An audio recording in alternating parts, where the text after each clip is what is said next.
I'm Shelley Turner with the Builderall team.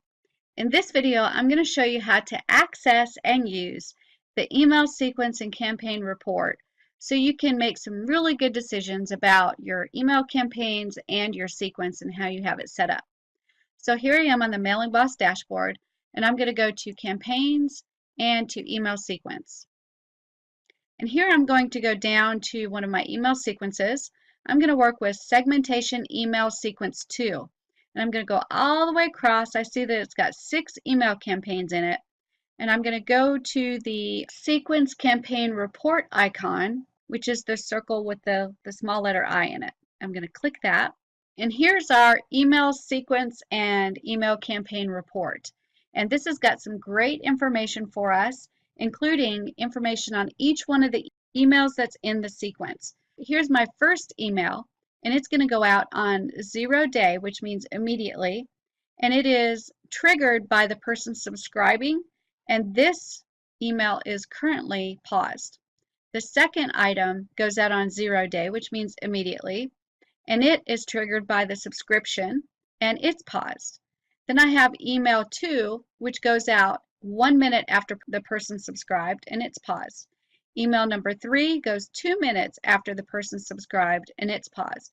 Email number 4 goes out 3 minutes after the person subscribed, it's paused.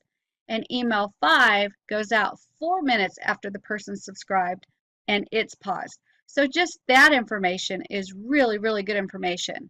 But then I'm going to go into more information, which are analytics on each individual email campaign. So it's going to tell me for each campaign how many total emails were sent, how many were opened, how many were clicked, and how many resulted in unsubscriptions.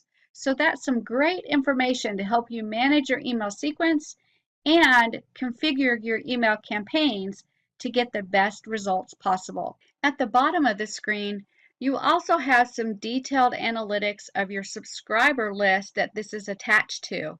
So you can see the total number of subscribers, the total number of confirmed subscribers, any errors or blacklisted subscribers, the total people that have unsubscribed, total subscribers that are unconfirmed, total subscribers that have been manually disabled, unapproved subscribers, and the subscribers that have been moved.